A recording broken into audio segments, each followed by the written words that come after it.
Assalamualaikum warahmatullahi wabarakatuh. Perkenalkan, nama saya Febria CSRMS, NIM 2014030064.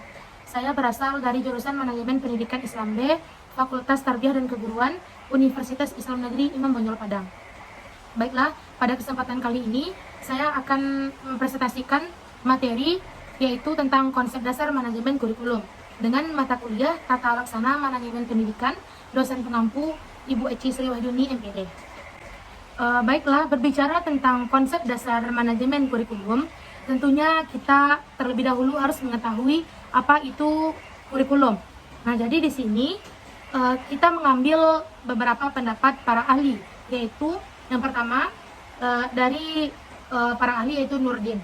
Jadi di sini dikatakan bahwa kurikulum itu di dalam artian sempit ditafsirkan sebagai materi pelajaran, sedangkan menurut pengertian yang lebih luas, kurikulum itu dikatakan sebagai keseluruhan program lembaga pendidikan.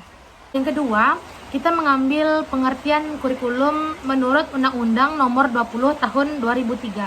Jadi, menurut undang-undang ini, kurikulum diartikan sebagai seperangkat rencana dan pengaturan mengenai tujuan, isi, dan bahan pelajaran serta cara yang digunakan sebagai pedoman penyelenggaraan kegiatan pembelajaran untuk mencapai tujuan pendidikan tertentu.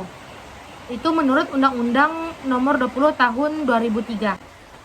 Jadi, kurikulum itu berhubungan dengan pendidikan. Oleh karena itu, dapat kita ambil pengertian kurikulum pendidikan itu merupakan seperangkat perencanaan dan media yang dijadikan acuan oleh lembaga pendidikan dalam mewujudkan tujuan dari pendidikan itu sendiri atau tujuan dari lembaganya. Jadi oleh karena itu dari 3 dimensi dan 3 pendapat tadi, pengertian kurikulum yaitu dapat dimaksudkan sebagai mata pelajaran, kurikulum sebagai pengalaman belajar, dan kurikulum sebagai perencanaan serta program pembelajaran. Selanjutnya kita masuk pada poin kedua, yaitu tentang komponen penunjang kurikulum. Jadi di sini menurut pendapat Abdullah Idi, fungsi kurikulum dalam proses pendidikan sebagai alat untuk mencapai tujuan pendidikan. Maka sebagai alat untuk mencapai tujuan pendidikan ini, maka harus mempunyai komponen-komponen penunjang yang saling mendukung satu sama lainnya. Nah, jadi apa saja komponen penunjang kurikulum itu? Baiklah, yang pertama adanya komponen tujuan. Yang kedua, adanya komponen isi dan struktur program atau materi. Yang ketiga, adanya komponen media atau sarana dan prasarana. Selanjutnya, yang keempat, adanya komponen strategi belajar mengajar. Jadi, dalam keempat komponen ini, maka yang paling berpengaruh sekali adalah yang pertama komponen tujuan. Selain yang semuanya tadi berkesinambungan, namun di sini komponen tujuan inilah yang kita kaji terlebih dahulu. Nah, yang pertama, komponen tujuan ini memuat tentang tujuan pendidikan nasional. Nah, jadi seperti yang sama-sama kita ketahui bahwa berkembangnya potensi peserta didik agar menjadi manusia yang beriman dan bertakwa kepada Tuhan Yang Maha Esa, berakhlak mulia, sehat, berilmu, cakap, kreatif, mandiri, dan menjadi warga negara yang demokratis serta bertanggung jawab. Itulah salah satu tujuan, merupakan tujuan pendidikan menurut standar nasional pendidikan. Yang kedua, adanya tujuan institusional. Jadi di sini maksudnya di dalam kurikulum ini mencakup tentang visi, misi, dan tujuan dari lembaga pendidikan itu sendiri atau sekolah. Yang ketiga, adanya tujuan kurikuler. Jadi dimaksudkan di sini adalah di mana di sana mencakup tujuan dari isi pengajaran. Nah, jadi di dalam tujuan kurikuler ini adanya penetapan tujuan dari isi pengajaran yang akan kita ajarkan pada peserta didik. Selanjutnya yang terakhir adanya tujuan instruksional. Jadi di sini maksudnya ditentukan oleh bagaimana kondisi proses belajar mengajar yang ada. Jadi seperti misalkan bagaimana fasilitas belajarnya, peserta didiknya, metode yang digunakan, lingkungan, dan faktor-faktor yang mempengaruhi lainnya. Selanjutnya kita masuk pada poin ketiga, yaitu tentang ruang lingkup manajemen kurikulum. Nah, jadi di sini ada 4 ruang lingkup dari manajemen kurikulum itu sendiri. Yang pertama adalah perencanaan kurikulum. Jadi pada tahap perencanaan kurikulum ini, bagaimana suatu lembaga pendidikan atau sekolah menyusun program-program yang akan dilaksanakan berikutnya. Yang kedua, adanya pelaksanaan kurikulum. Nah, setelah kita menyusun beberapa program-program yang akan dijalankan setelahnya, maka kita melaksanakan program tersebut dalam satu lembaga pendidikan, yaitu dalam ruang lingkup kurikulum. Yang ketiga adalah penilaian kurikulum. Jadi setelah kita melaksanakan bagaimana program-program yang telah kita tetapkan, maka dilakukanlah penilaian kurikulum tersebut. Bagaimana, apakah ada kekurangan atau kelebihan setelah kita menjalankan kurikulum tersebut. Selanjutnya, yang terakhir adalah perbaikan kurikulum. Setelah kita melakukan penilaian, tentunya kita mengetahui di mana letak kesalahan atau di mana letak kelebihan kita. Oleh karena itu, setelah kita mengetahui, maka kita dapat melakukan perbaikan dari kurikulum itu sendiri. Yang keempat, itu tentang prinsip dan fungsi manajemen kurikulum. Tentunya manajemen kurikulum ini memiliki fungsi dan memiliki prinsip. Nah, itu apa saja? Nah, yang pertama yaitu produktivitas. Jadi maksudnya di sini bagaimana kita mempertimbangkan agar peserta didik itu mencapai hasil belajar sesuai dengan tujuan dari kurikulum. Itu merupakan prinsip produktivitas.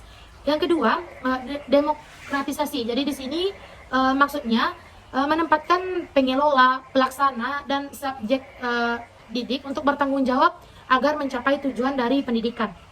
Yang ketiga, kooperatif. Jadi maksudnya di sini adalah bagaimana kita menciptakan kerjasama yang positif dari berbagai pihak yang terlibat. Oleh karena itu, perlunya kita di sini menerapkan manajemen kurikulum. Selanjutnya, yang keempat, adanya efektivitas dan efisiensi. Jadi maksudnya di sini adalah bagaimana kita memberikan hasil yang berguna dengan biaya, tenaga, dan waktu yang relatif singkat.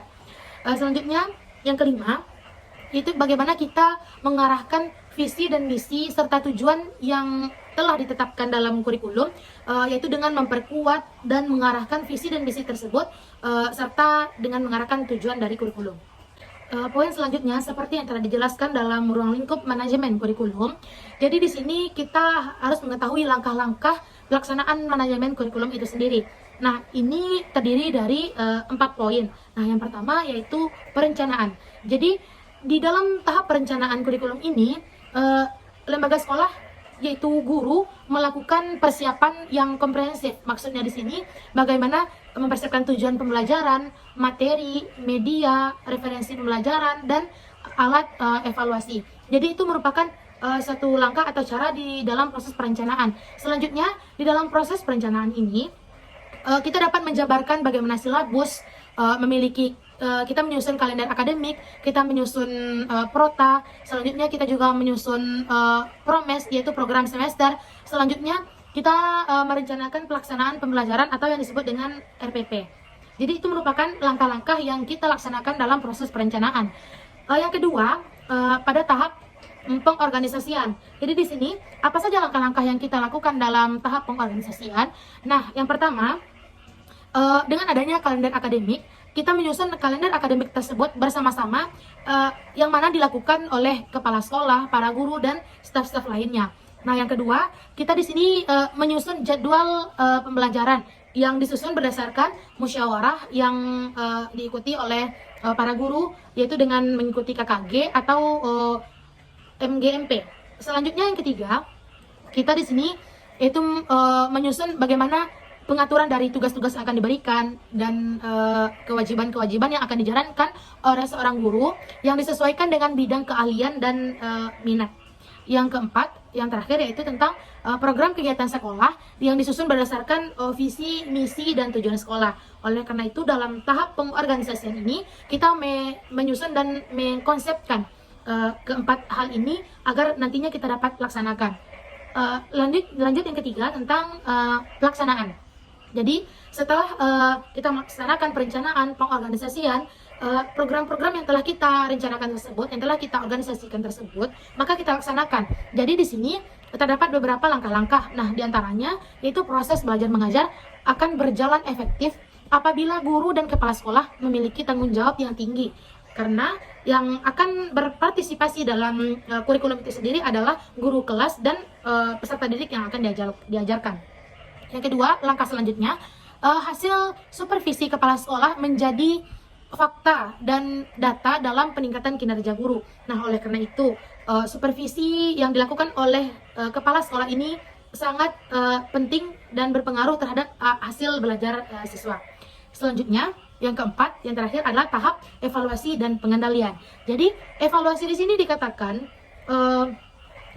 dilakukan untuk mengetahui apakah tujuan pembelajaran berjalan sesuai dengan rencana atau tidak. Selanjutnya, evaluasi untuk mengetahui kesulitan yang dihadapi peserta didik sehingga bisa dicarikan solusinya. Oleh karena itu, pada tahap evaluasi ini penting dilakukan agar kita mengetahui di mana letak kelebihan dan letak kekurangan kita sehingga dapat diperbaiki. Baiklah, mungkin sekedar itu pemaparan materi dari saya tentang konsep dasar manajemen kurikulum di lembaga pendidikan.